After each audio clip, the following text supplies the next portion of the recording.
Sa totoo lang po kaya ako nasaktan, 'di ba nasa vlog ko, nasaktan ako kasi,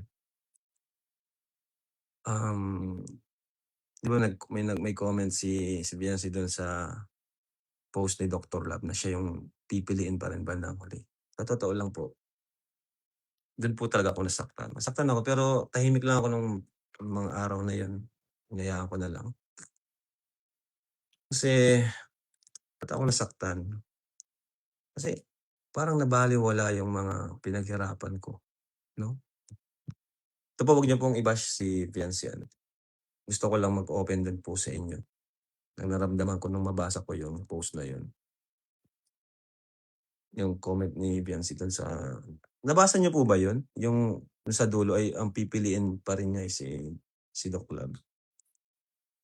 Nasaktan talaga ako dun kasi, sa totoo lang ang mas nakatulong pa kay Doc si Fiancé. Anong naitulong ni Doc? Naitulong ni Doc, nailapit sa akin. Pero si Biancy malaki din yung naitulong niya kay Doc, mas nakatulong pa nga siya kay Doc. Ang daming naipundar ni Doc dahil kay Biancy. Kaya nasaktan ako bakit mas pinili niyang ba't parang mas grabe yung pasasalamat niya kay Doc pero sa akin, parang gano'n ba? Ano, do'n talaga ako nasaktan, sa part na 'yun. Okey na sana kung wala yung saka ang dami rin nag-comment, saka dahil din do'n sa comment na 'yun, muling nag-apoy. Kasi okey na yung vlog, tapos na yung vlog, okey na, tapos na. Ang ganda na ng vlog, nabilib yung tao kay Biancy. Pero dahil sa comment na yun, ayan, nabutasan na naman tuloy sila. Nabutasan na naman sila kasi bakit ka naman mako-comment ng gano'n na parang, ay, nasaktan talaga ako kasi siyempre ginawa ko lahat para sa kanila, 'di ba? Pinakamalaking pabahay, ginawan ko siya ng pinakamalaking pabahay kasi gusto kong ibalik yung mga siyempre ako naman nagvi-views naman tayo, 'di ba? Nagkakaroon tayo ng views, may mga nag-sponsor naman, gusto kong ibalik yun. Na, "Sige palakihin natin yung bahay mo kasi yung kinikita naman din natin sa pagba-vlog gusto ko ano yun, makita nila yun na binibigay ko sa'yo." 'Di ba?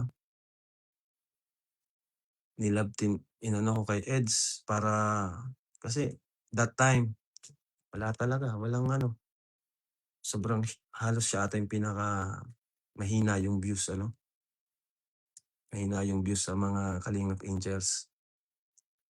Ang pinakasikat nun si Dara, Carla, si After all ng mga effort ko, akala kasi siguro ang dali lang nung ginawa ko na pagpapasikat. Tapos yun, nabasa ko yung comment na yun. After all ng mga effort ko, akala kasi siguro ang dali lang nung ginawa ko na pagpapasikat. Si Edo nga kung tutuusin pa yun, nagdadalawang isip pa yun kasi siyempre katatapos lang nung kay Erica ba yun? Tama? Pero dahil sa respeto sa akin ni Eds, dahil sa wala siyang pakialam kung mabash man siya, kung anong sabihin sa kanya ng tao, dahil sa kagustuhan niyang tulungan ako, pumayag siya na, "Sige insan, tandem, kahit tandem, love team." Tapos yun, hanggang sa nag-work, naging successful. Kasi nga that time wala talaga, walang sponsor, yung views, 'di gano'n kalakas, 'di ba? So, sige Eds, ikaw ang magpapalakas dito. Gano'n po ako kung anong puwedeng makatulong iniisip ko talaga, iniisipan ko ng paraan. Kaya nag-usap kami ni Insan, sabi niya, "Sige Insan ikaw ang masusunod kasi gano'n ang karespeto sa'kin ni Insan." Yun lang, masakit lang talaga na after nung na yun, parang mas grabe yung niya kay Doc. Di ko man maano kasi si doc naman yung lumapit sa atin. Pero ang tanong, anong naitulong ni doc maliban sa nailapit sa atin, 'di ba? Kung tutuusin mas maraming naitulong pa si Beyonce kay doc, 'di ba?